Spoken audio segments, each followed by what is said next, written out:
Tony Weaver Jr. is a storyteller who uses his passion for comics and anime to help people unlock their inner hero. With his TikTok videos and social impact organization, Weird Enough Productions, he uses diverse stories to uplift young people. He's made history as the first comic writer ever selected for Forbes 30 under 30.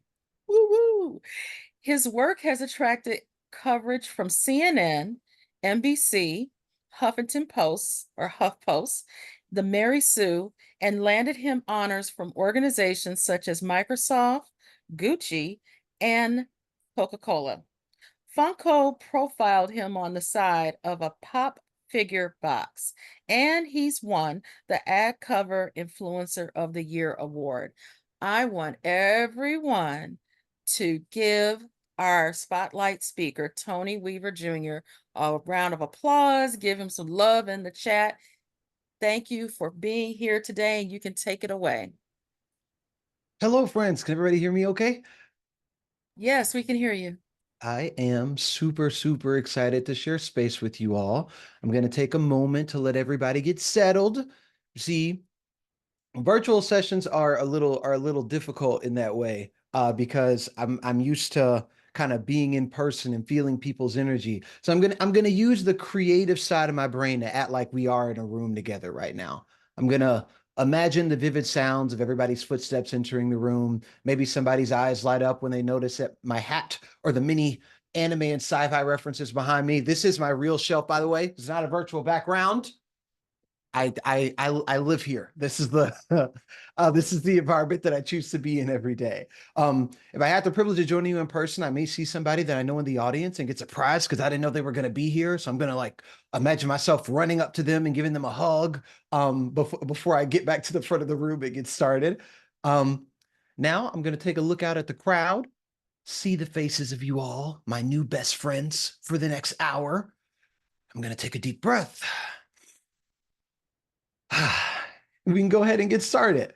I will set the tone by saying I do not have any slides. It is my hope that the energy that I bring is show enough. My name is Tony Weaver Jr., and I wear a lot of hats, both literally and figuratively. I wear this hat on social media, but I also am the executive director of a nonprofit organization called Weird Enough Productions that I founded while I was a junior in college with $500 that I won from a pitch competition. At Weird Enough, I lead a team of talented artists, technologists, and, well, weirdos based all around the world as we focus on using stories rooted in diversity to change stereotypes and make the world better. Aside from my entrepreneurship, I'm also a professional voice actor signed with CESD, one of the most successful talent agencies in the country, where I'm one of few Black voice actors in anime and video games. And I guess the big reason that we're all here is that I'm also an author. Specifically of a book that comes out on September 17th, being published by First Second Books, called Weirdo. I call Weirdo the nerdy kid's instruction manual for self-love and self-confidence. It is a middle grade graphic novel memoir that chronicles my childhood experiences with depression and anxiety, that's being released by Macmillan Publishing on September 17th. And I'm going to be honest with you, it's my debut, and I am so nervous. I'm so nervous, but I'm gonna try to be resolute though. I think it's a pretty good book. I'm biased but I do think it's a pretty good book. The last hat that I wear is that with my abundance of free time, as I'm sure you can tell, I have a lot of. I go on TikTok and social media and I talk about anime nerdiness and the ability of fandom to help people show up in the world as heroes themselves with my small audience of about 500,000. I don't mention my accolades or my background for the sake of my ego, but so that you believe me when I tell you my path has led me to many rooms. Places that 14-year-old me would have never believed I'd end up when he was struggling with depression and believed that there wasn't a place for him. Rooms where I've encountered victories that make me feel like a Dragon Ball Z character, but also rooms where my confidence was tested. Rooms where I put my best foot forward and I received defeat in exchange. Rooms where discrimination locked the door before I got there. In rooms where I had to truly question what I believed about the world and what I believed about myself. And it's directly from those rooms that I come to this one to share space with you all. Because as an author who was first a reader, I know I wouldn't be where I am or who I am without the love and support of librarians. So any opportunity to be in community with you is deeply important to me because I know that there are kids who are going to walk into your branches and need help the same way I needed help when I was younger. And I want to make sure you have the tools to do it. So, like I said, I don't have any slides or things like that. As a storyteller, what I like to do is tell stories. What I'd like to do is tell you a little bit of my story, and hopefully, some of the thing there are some things that can be gleaned from that, and then we'll open it up for Q&A, and we can kind of just vibe and have a good time. So, the thing that I do to title this story is I call it "How Stories Save My Life." That's a story that I'm going to share with you today. I'm going to tell you a story that I call "How Stories Save My Life." I am from Atlanta, Georgia. Okay, I grew up in Atlanta, Georgia, and I was always a weird kid. That's what I'll say about myself. Before I acknowledged it as a positive thing, or before I even realized it myself, it was something that I was told. I was directly informed. I was the weird kid.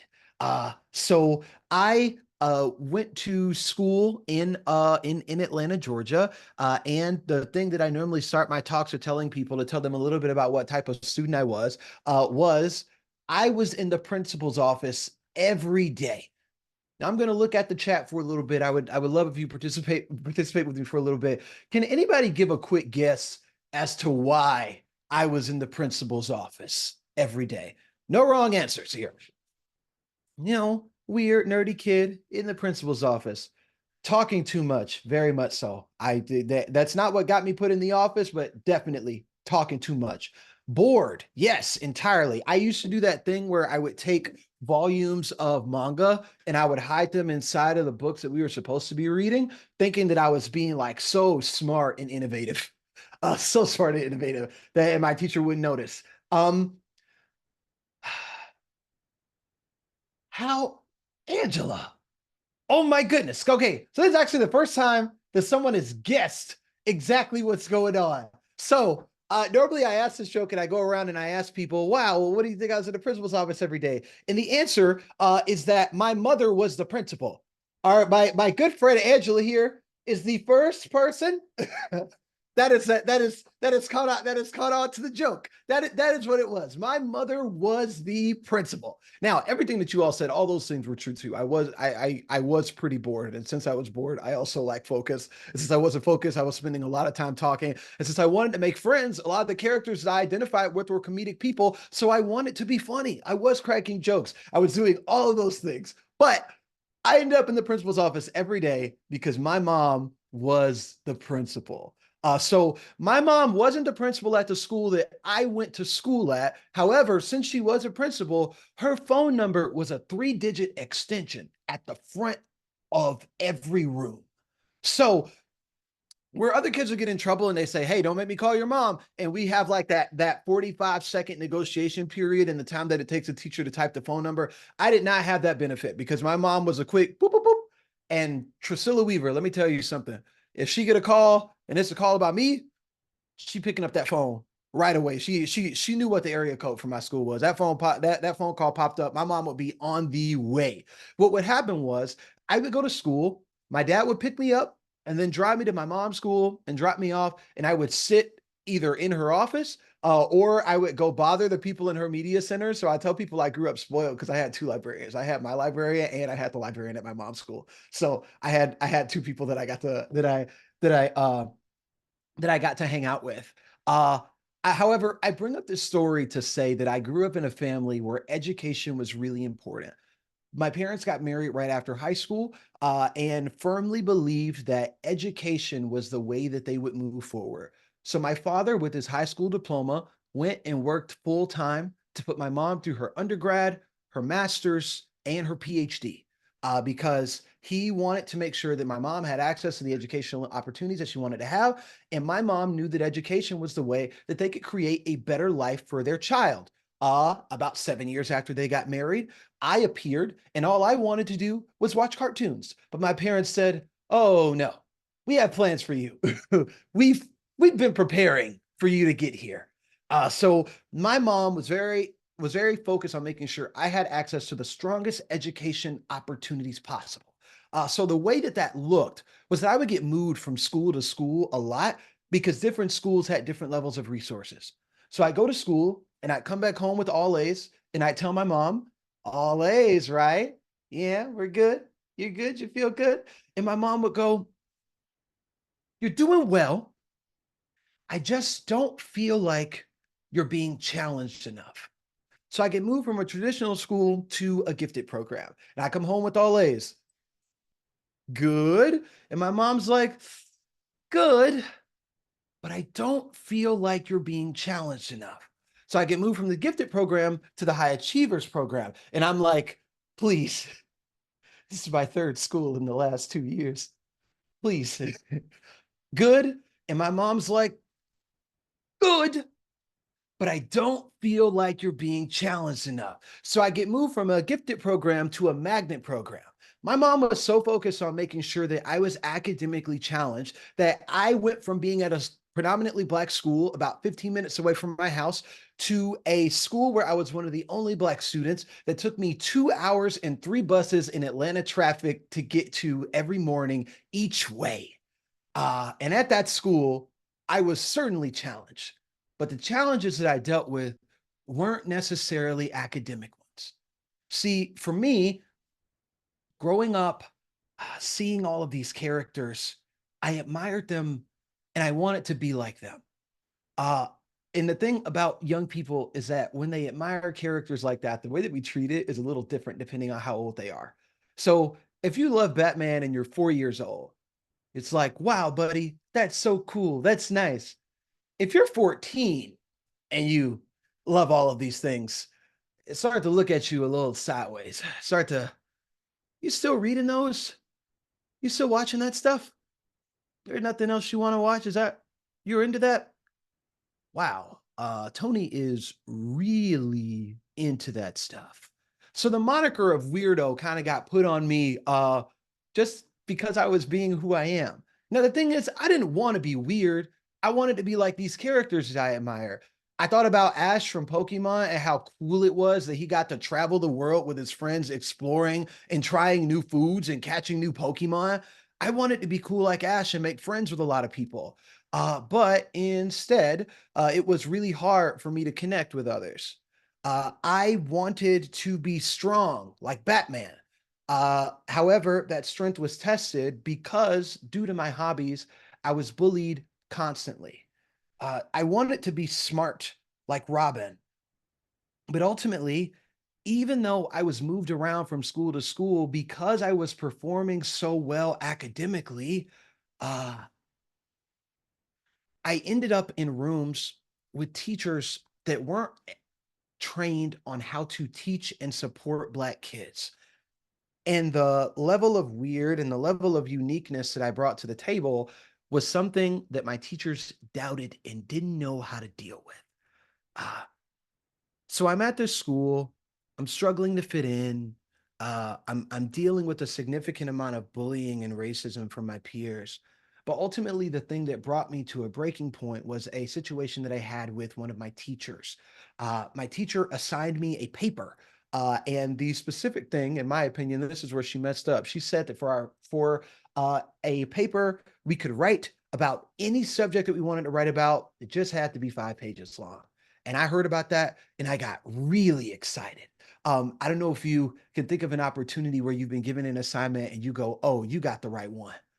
You got the right one. Because this is me. This is me. I'm going to make something really, really cool for this. So we had been talking a lot about different figures across the Greek and Roman mythology. And at the time, I was obsessed with Greek and Roman mythology. Specifically, Orpheus. Orpheus was like a huge thing for me because he was a musician and he would also get really sad. And as someone that was processing a lot of feelings at the time, I thought to myself, I relate so much to the immense turmoil that this person feels. So I wrote a paper about the experience that Orpheus must have had in processing his emotions.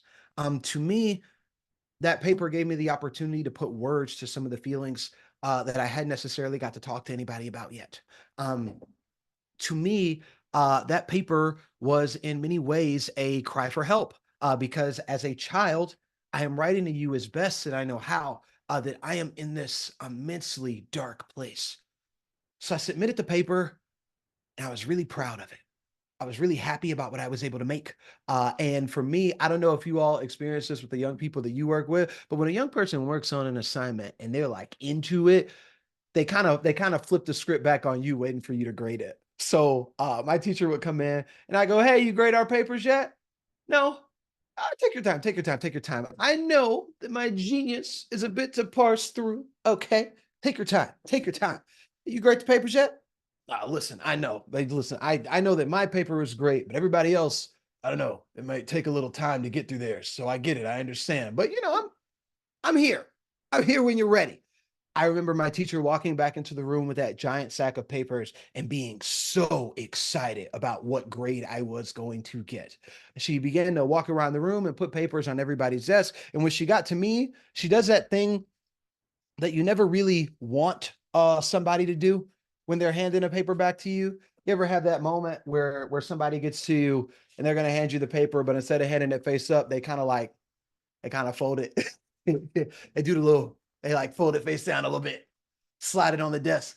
And I see my teacher do this, and my brain immediately goes, you know what? I get it.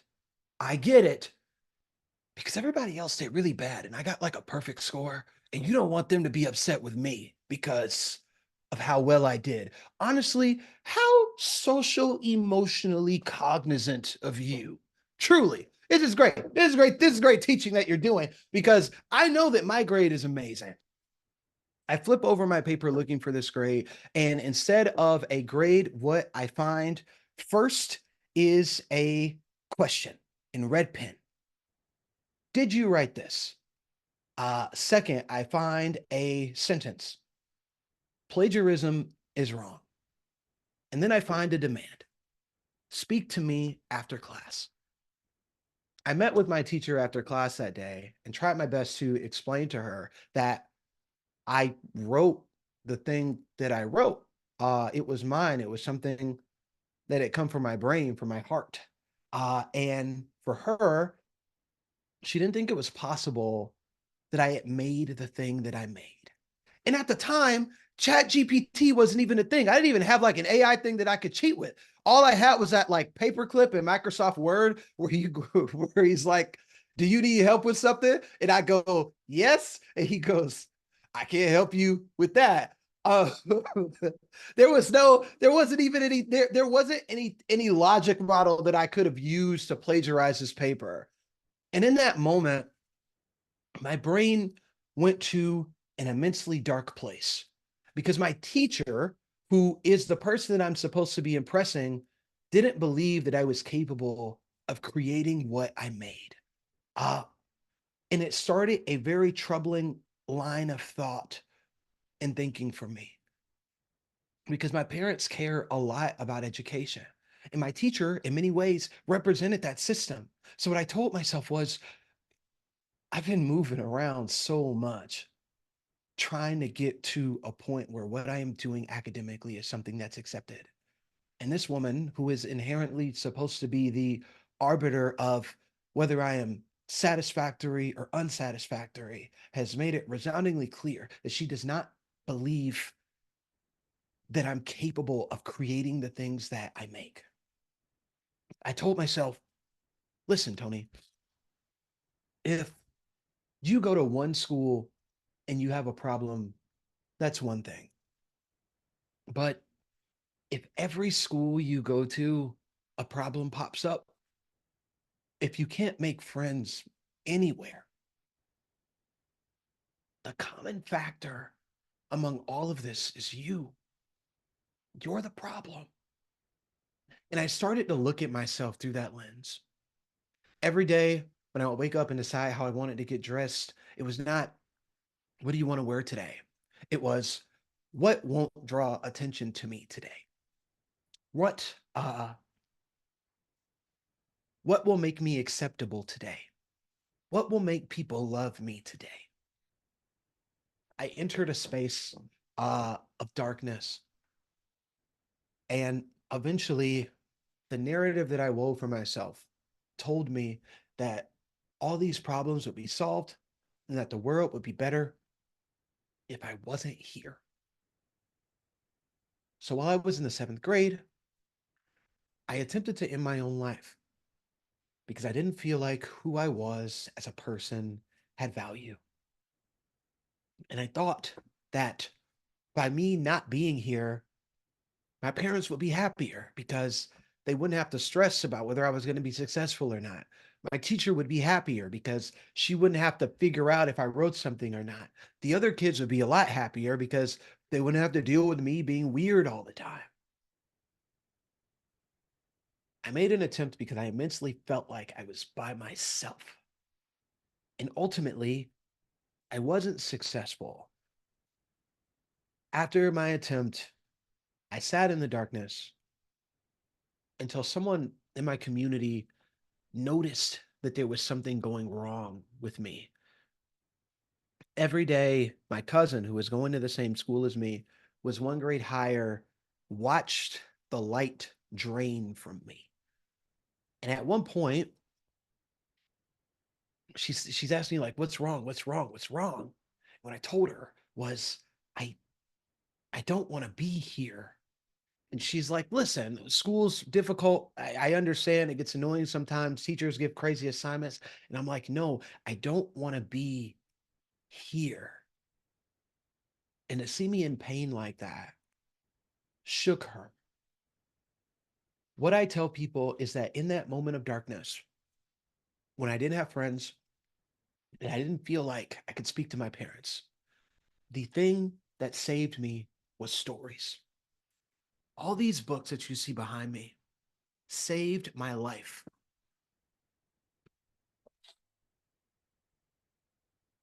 When I didn't feel like I could move forward, I thought about characters like this one who said, "Hey, I cannot control my abilities or my techniques. Everybody in the village hates me, but I'm going to be Hokage one day because if I'm Hokage, then that's the person that everybody will look up to."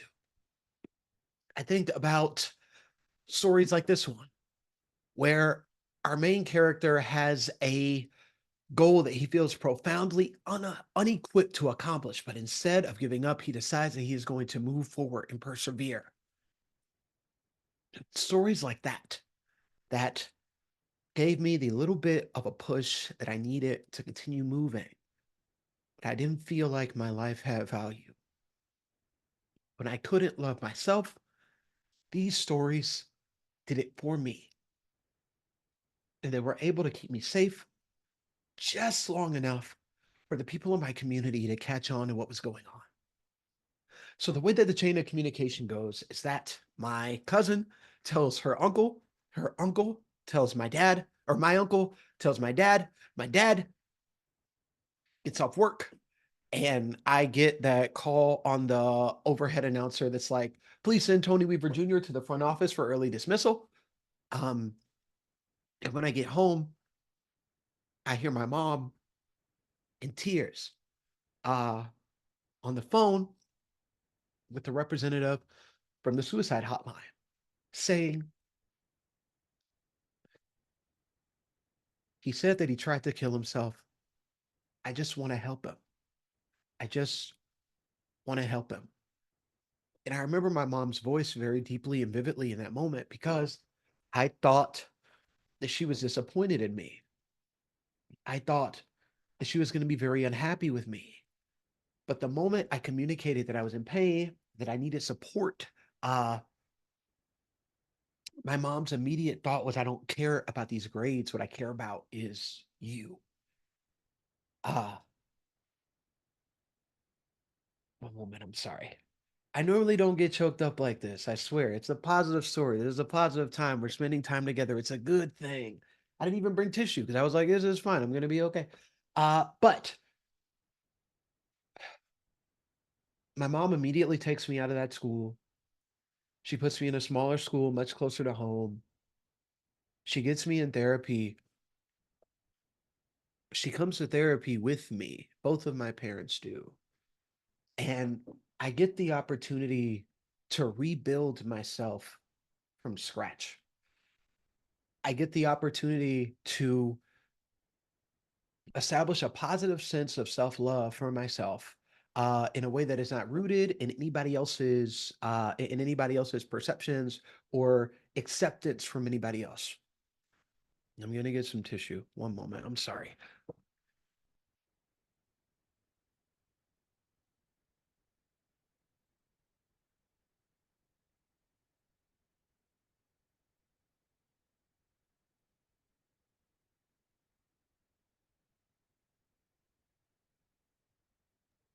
Take your time, Tony. My apologies. I'm so sorry. Um, so here's the big thing, and I promise I'll close up because I want to make sure we have time for Q&A, and I want to be respectful of time. Um, in that moment, what I knew is that stories saved my life.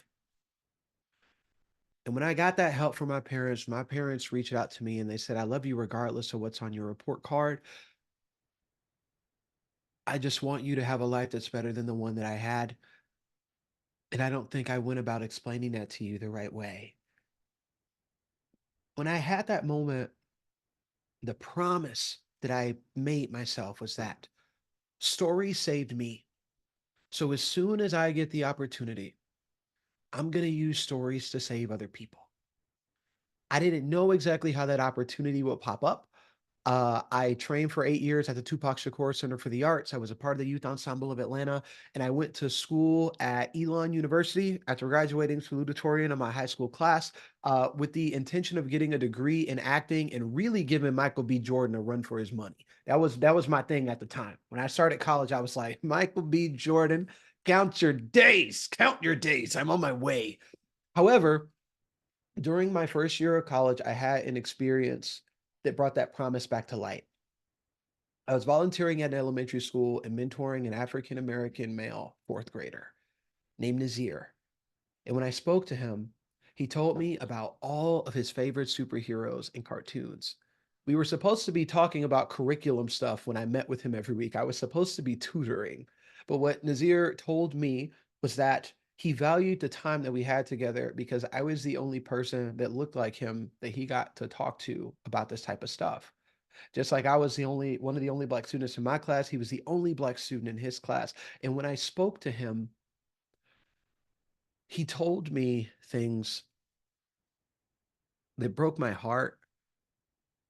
As I had conversations with him, I realized that in the fourth grade, he was struggling with the exact same issues of self confidence, of self esteem, and self worth that I was dealing with while I was in middle school.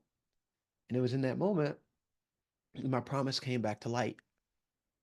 Stories save me. I want to use stories to save other people. I spent that time working with Nazir and I thought to myself, are there any other kids that are experiencing this type of stuff? And so I started doing research, and what I found was terrifying. Research says that right now, youth anxiety, depression, and suicide attempts are the highest that they've been since we started measuring. It is disproportionately impacting students of color, especially Black students, where the first time in history where more young Black girls are attempting suicide than their male counterparts.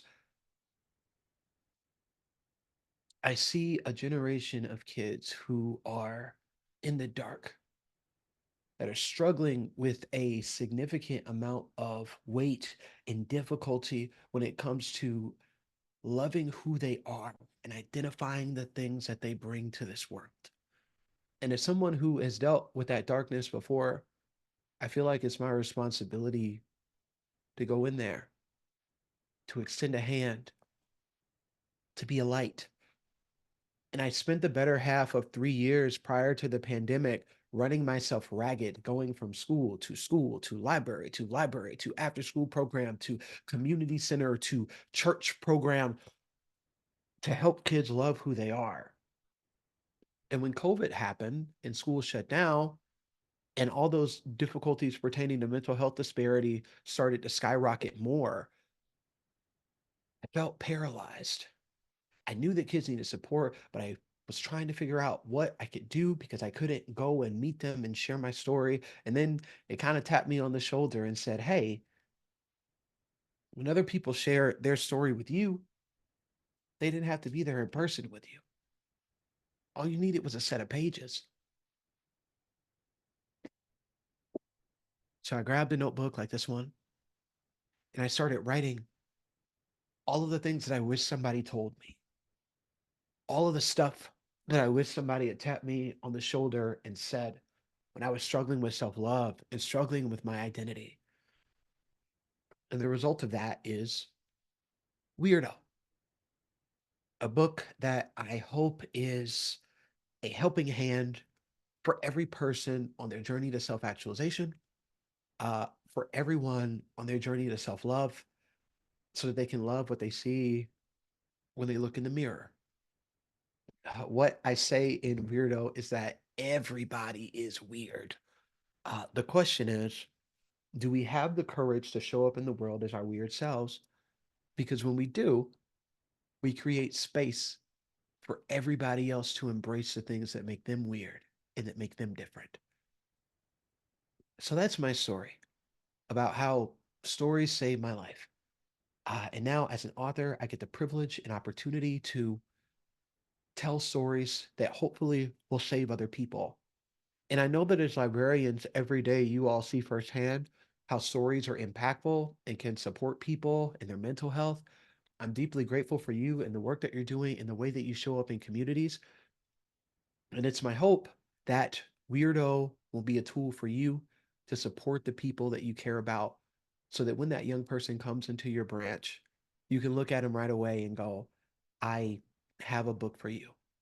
There's something that I need you to read. Thank you so much for your time.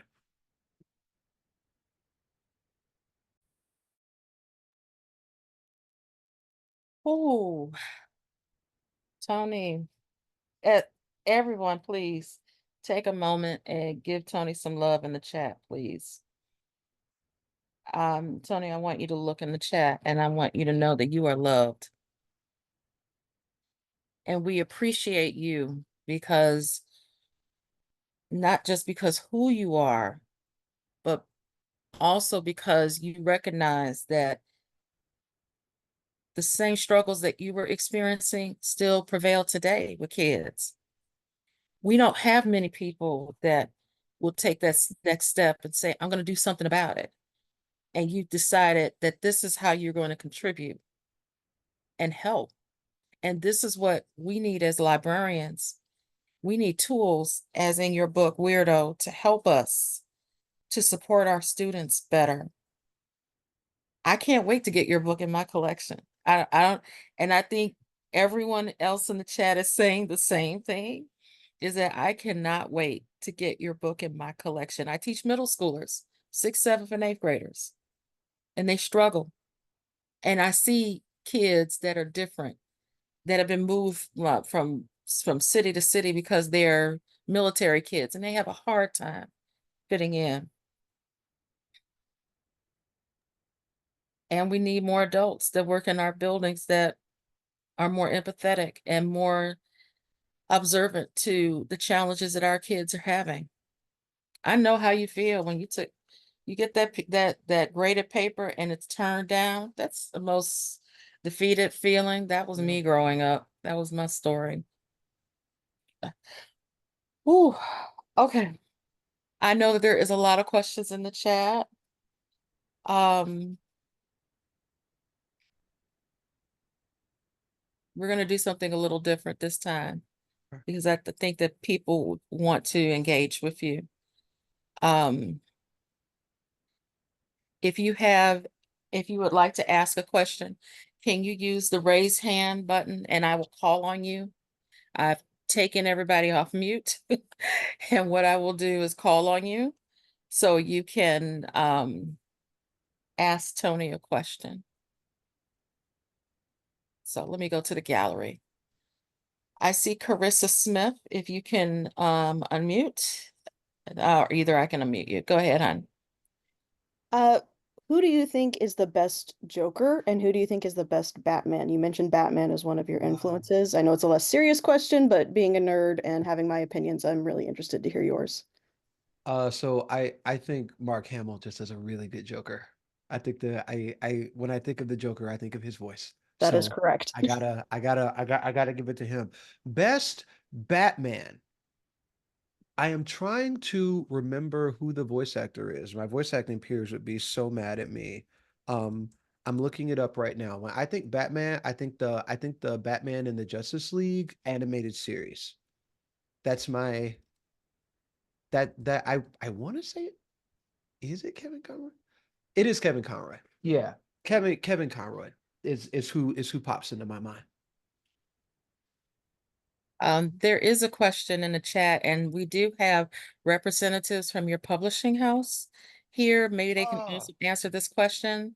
But it is, how do we sign up for an author visit?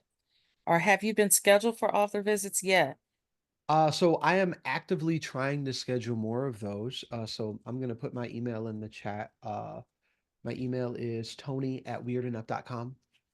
Um, I'm based in Raleigh, North Carolina, but I travel all about.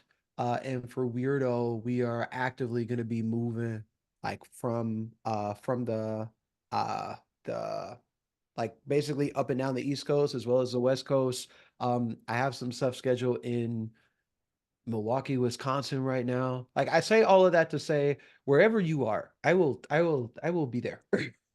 You let me know. This is legitimately what I'm passionate about and what I feel driven to do.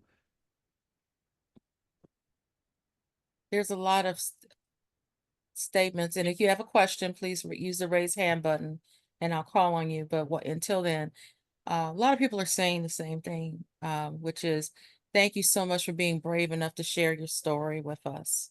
And it does take a lot of bravery to do just that.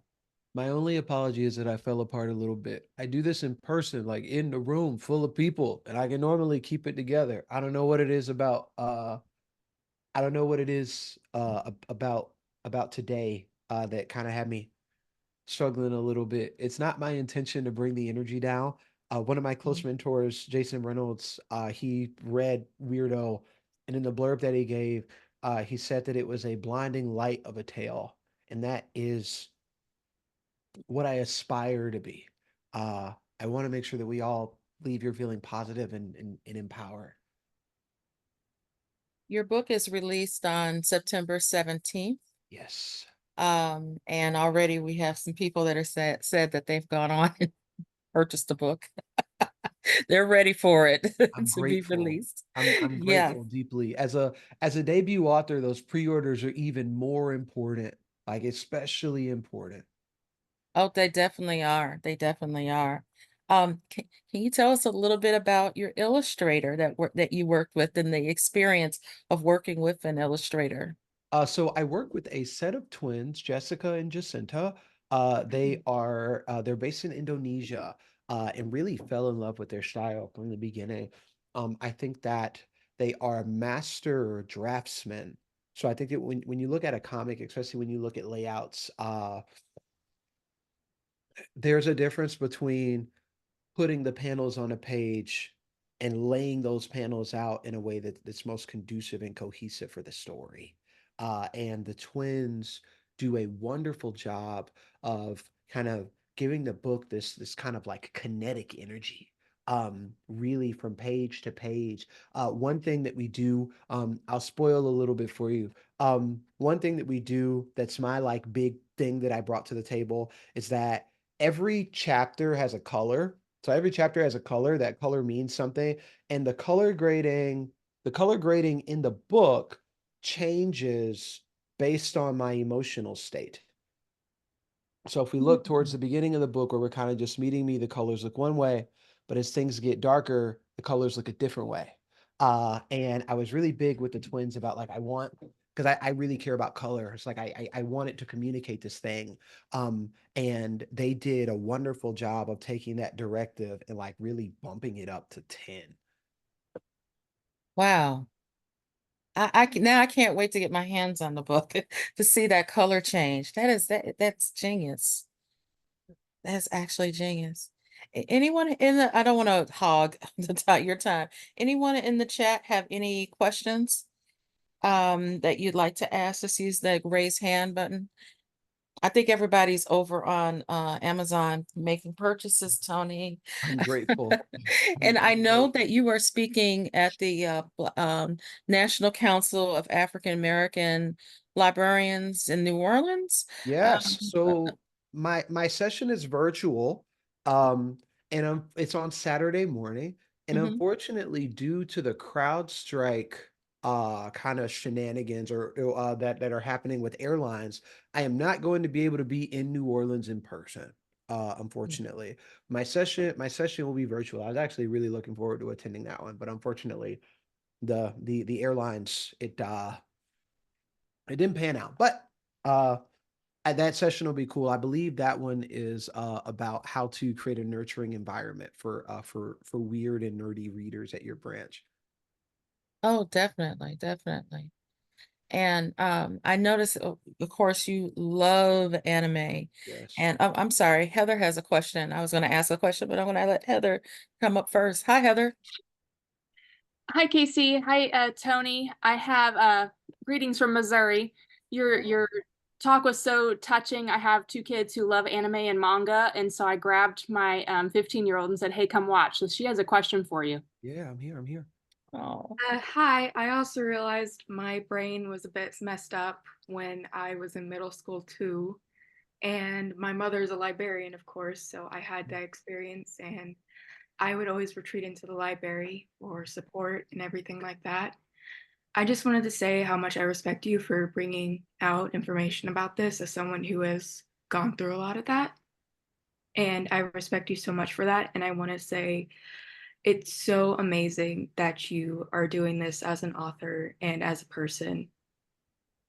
I'm super grateful for the positive energy. I don't want to overstep, but it hurts me when I hear you say that your brain is messed up. Um, Simple terms, I guess. I say you just operate differently. That's all. There's no moral assignment of right or wrong, correct, incorrect. We just all operate in a little bit of a different way. And I'm sure that there are things that your brain can comprehend and understand and build and create that mine would never be able to. I encourage you to lean into that. Thank you. And I wanted to ask, what's your favorite manga series at the moment? My favorite manga series right now. So there's this series called Dr. Stone. I want to say Dr. Stone is like Here by Baby Yoda. I think that's where it is on my shelf. And Dr. Stone is about a world in which one day, for reasons that we are unclear on, all of humanity is petrified in stone.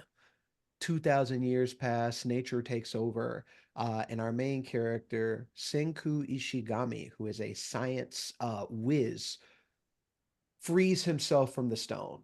It turns out that he's been conscious and counting and keeping track of time for the last 2,000 years, and has emerged strategically at a time, since it is the spring, to uh, so that he won't die in the winter cold. And he figures right now is the time for him to break out and try and create a shelter for himself, so he'll be ready by winter, with the ultimate goal of taking humanity from the Stone Age back to the modern age.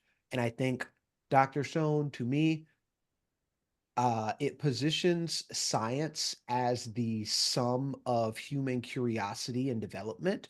Instead of science being this kind of like very number specific thing, he looks at science as the execution of like human curiosity. And as someone that was never like a huge science whiz, especially once we started adding equations, it was great for me. Like it made me look at the discipline in a much different way.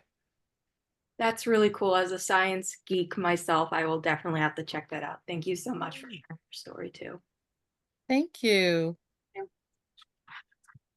Thank you for sharing. You're influencing so many people here. Christine says, not only pre-ordering the book, but I've also been hesitating on spending the money on a sign for the library that says, read books, be kind, stay weird. It's You necessary. could It's market necessary. this. You could market this. Oh, wow. You could really do that. Oh, where did you find the sign? Everybody wants to know. It's like, I need that. Toss the affiliate link up. Your book, is it targeted for middle schoolers or late Yeah. elementary? So this is a great conversation. So here's what I'll say. Mhm. Weirdo as a book, the way that I describe it is that if you have a fifth grader that's really advanced, as long as you have a conversation with that fifth grader before you hand in the book, then it's fine. I wouldn't give it below fifth grade, but like so for example, one thing that's really big to me at the front of the book, like there kind of is that note of warning. This story includes mentions of an attempted suicide. We do not get super deep into the mechanics of that, if that makes sense. We address it as something that happened, but people that have had the chance to read the book say that it's not overtly dark or grim. That was a really big thing for me because I think there are some versions of this book where we spend 80% of the book looking at all the different ways a kid can get bullied, and then in the last chapter of the book, something positive happens. But really, we start the book kind of at the low point, and from chapter 3 onwards, we're growing, we're expanding, we're going to therapy, we're figuring out how to find community, we're establishing what it means for ourselves to have somebody show up for us. I'm really one thing that I really like about the book is that the darkness is kind of where we start, and it's this kind of this overt omission of, hey, here's something that we deal with, here's how we deal with it. Majority of the book is about the mechanics of how do we establish a healthy sense of self-love and a healthy sense of identity, especially at an age where we are still developing our identity in the first place. So I would say a fifth grader, if they're like, if you have a fifth grader that's mature, I feel like they can read it. Sixth, seventh, eighth graders, perfect range. If you have ninth, 10th graders, they're going to read it and they're going to pick up on things that the middle schoolers couldn't. Like for me, when I think about Weirdo, it's a middle grade book, but honestly, there are things in there that even up through high school, they're going to catch and they're going to notice. So I'll give a particular example. There is a in the book, one thing that I really like, I'm spoiling a little bit, don't get upset with me. Um, so as you can see from the cover, my favorite color is red. Red is like my color. So in chapter 1 of the book, the color for that chapter is red. We're spending a lot of time kind of in like we're showing a lot of red. Later on in the book, when I end up at the school that I'm at for majority of the book, we meet a character that is coded to be like an enemy or like a villain. And when that character shows up, his name is in red. All of his stats are in red because, like in video games, when you bump into an enemy, if they're too high level, all of their stuff shows up in red. So we do this thing from a visual perspective. We do everything that we can to code this kid as an enemy because in real life, that happens sometimes. A kid gets labeled as the bad kid, or like stay away from that one, or stray away from that one, or that one's going to corrupt you, blah, blah, blah. And when we get to the chapter about that kid, that whole chapter is red because there's something being communicated that me and that kid are the same. The only difference between the two of us is that some teachers decided that I was a smart one and therefore I was treated accordingly. And some teachers decided that he was the bad one and he got Mhm. treated accordingly. But on paper, we're the same kid. And in middle school, I don't think they're gonna catch that as fast. But in high school, there are some very particular details about what happens when a kid gets labeled as the problem child or the bad kid. And I think that the high schoolers that read the book, a lot of them are going to be able to identify with that in some way. I think they'll notice that in some way. It'll make them reflect on their behavior and go, who of my classmates have I been mistreating, even inadvertently, because I was taught that you were the one that I needed to avoid. And it's some of those deeper conversations about bias and about bias, about perception, and about how we need to believe in people the way we want people to believe in us. Some of those deeper things I feel like high schoolers can really dig into. Yes, definitely. Yes. Um, I'm thinking ahead personally, and I'm pretty certain there's others in on this call that are thinking the same thing. I would love to have my mental health team at my school use this book with our students as a, we're going to read this book together, Yeah. activity. And I think that this will be such a powerful tool that could be used. So I have some work to do to talk to my principal so we can get in on the pre-order for the mental health team. It's certainly our goal. As librarians, I'm sure you all are very familiar with how publishing works, but I'll be a little transparent. As a debut author, uh, not from my publisher, but from the institution at large, I think when you look at mainstream publishing, there's a little bit of doubt on me. It's like I don't know this guy, debut author. Uh, haven't heard of him before. I don't know this guy. Um, they say he's on TikTok, but I haven't seen any of the book talk people talking about him. I don't know this guy.